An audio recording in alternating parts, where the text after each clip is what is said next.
Yogi Pilot Baba has seen life in various shades. Now he is touring various countries with the focus on spreading peace. Before renunciating, he had fought for India against China and Pakistan. He was also decorated with the Veer Chakra. Now, after tapasya and visits to the Himalayas, where he got initiated by Hari Baba, he is a yogi, and due to his experiences with flying, he is known as Yogi Pilot Baba. Pilot Baba and his disciple Yogmata, who hails from Japan, visited ITV studio recently and spoke about their mission.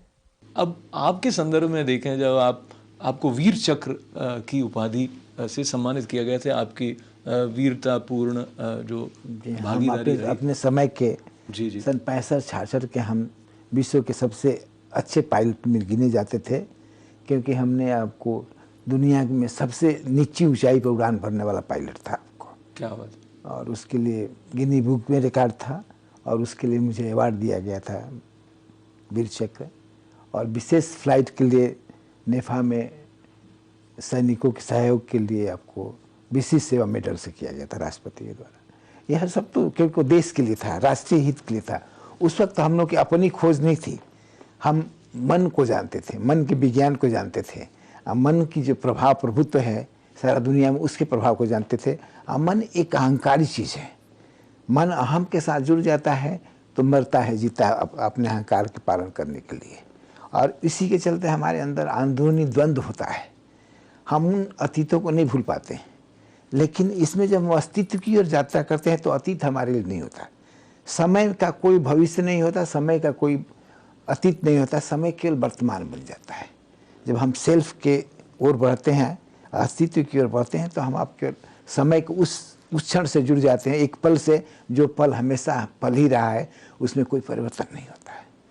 इस सत्य की खोज और गुरु की जो संदर्भ है, उसको लेते हुए मैं अपने दर्शकों के साथ ये बांटता चलूँ कि कुछ पुस्तकें जो डायमंड बुक्स के द्वारा आई, उनमें एक ये इनर जर्नी है जो कि योगी पायलट बाबा की। इसी प्रकार से एक बहुत अद्भुत पुस्तक है कैलाश मानसरोवर पर। छोटी सी पुस्तक पर इतनी अधिक जानकारी के साथ साथ प्रेरणाओं का जो सागर कैलाश मानसरोवर का है, उसको आपने उजागर किया है योगी पायलट बाबा ने। बाबा की अभिव्यक्ति में न केवल हमें आध्यात्मिक जगत के कुछ ऐसे अनमोल रहस्यों के संकेत मिलते हैं, बल्कि ये भी पता लगता है कि वो जो जैसा है उसको वैसा कहने का साहस रखते हैं, और पैनापन भी उनके अंदर वो वाला है। पर उस संदर्भ से हटते हुए पुणे में वहाँ जाता हूँ, जब हरि बाबा के आपको दर्शन हुए और जो 9 दिन का प्रवास उनके साथ रहा, उसके बाद उन्होंने आपको विदा कर दिया, वो वाला जो काल था, उसके संबंध में कुछ बताएं। संजोग होता है, हम मनुष्य कर्म प्रधान है, अपने ही कर्मों के फल को हम सब प्राप्त करते हैं। इसलिए हमें सावधान होकर अपने कर्म को, अपने विचार को, अपने अभिव्यक्तियों को करना पड़ता, प्रकट करना पड़ता है, क्योंकि हम जो बोएंगे वही आपको पाएंगे। इसलिए कर्म प्रधान विश्व है, कर्म प्रधान हम सबका जीवन है। हमारे संस्कारों में हरि बाबा का संयोग रहा होगा। हरि बाबा हिमालय के दुर्लभ संत हैं, बहुत सहज संत हैं। इतनी सहजता है, कोई आडंबर, कोई दिखावापन नहीं। एक सहज रूप से हिमालय में, नेपाल के हिमालय में रहते थे। जब मैं आपको कभी भी वायुसेना में ऐसे घर बार में कठिनाई में फंस जाता था, उन कठिनाइयों से मुक्त करने के लिए वो आ जाते थे, और हवा से आते थे, नहीं कि पैदल चलकर, गाड़ी मोटर से चलकर, हवा से आते थे। रूम में हम आप बैठे थे, सामने प्रकट हो जाते थे और कहते एक काम मत करना, ये सब करना है। लेकिन हम फौजी लोग थे, फौजी लोग के सामने तो लक्ष्य होता है, लड़ो मरो काटो पीटो, इससे मतलब ही नहीं था। एक भारतीय होने के नाते, हिंदू नाने के नाते वस्त्र देख करके हम लोगों को नमस्कार करना आता था कि कोई हमारे विशेष पूर्वजों के देन ये गुरु लोग हैं, तो उस रूप में हम उनसे प्रेम करते थे, हम उनसे समर्पित थे। लेकिन कुछ ऐसी घटनाएं मेरी ज़िंदगी में घट गई जिससे उन्होंने मुझे बचाया, तो लगा कि इस व्यक्ति में विशेष कोई गुण है, व्यक्ति साधारण नहीं है। हम सब साइंटिफिक एज में, वैज्ञानिक युग में इतने अहम में पले हैं कि हम जेट उड़ा रहे हैं, हम मिग उड़ा रहे हैं, हम सेबर उड़ा रहे हैं, हम सोचे बहुत बड़ा आग लगे।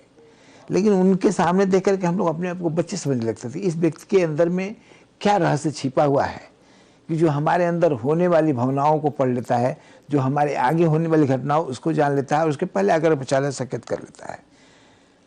तब मैंने उनसे कहा कि आखिर हमसे चाहते क्या है। तो उन्होंने कहा समय बताएगा, हम कौन होते हैं बताने से, समय बताएगा।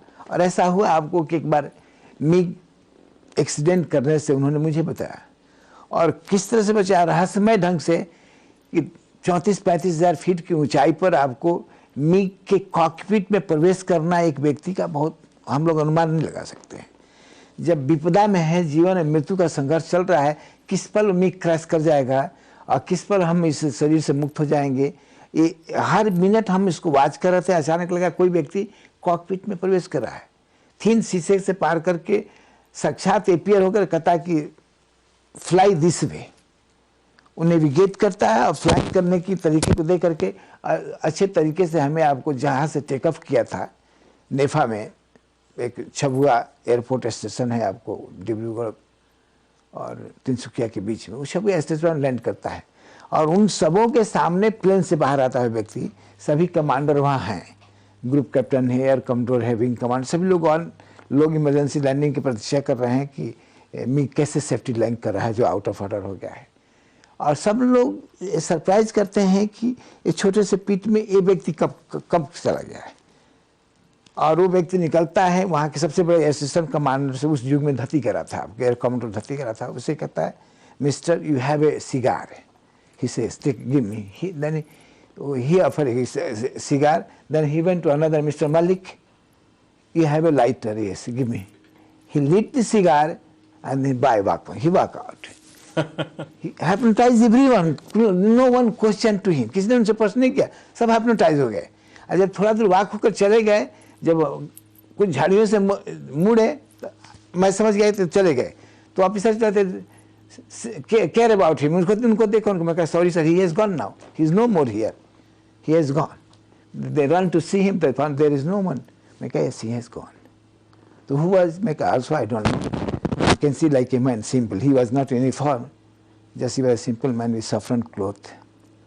Then he is a mysterious man, you can say. A man has a mystery. This man is holding a mystery. But he will come back because whenever he has done anything to me, he has taken a 2 rupees. And that 2 rupees now he has not taken. So he will coming to be paid by 2 rupees. So let us wait when it comes. And वो आए आपको, जब mess से हम लोग खाना खा के निकल रहे तो आकर मिल गए, 2 रुपये दे दो। मैं कहा कि रुकिए, आपसे बातें करने के लिए एयरफोर्स के ऑफिसर बहुत व्याकुल हैं, वो जानना चाहते हैं कि आप कौन हैं, आपके व्यक्तित्व क्या क्या। हमारा कोई परिचय नहीं है, हम एक भारतीय परंपरा के साथ में हमारा यही परिचय है। हम लोग तपस्वी लोग हैं, देश को समाज को कभी मुसीबत से बचाने की हम लोग क्षमता रखते हैं। तुम लोगों को बचा करके हम लोग देश को बचाना चाहते हैं।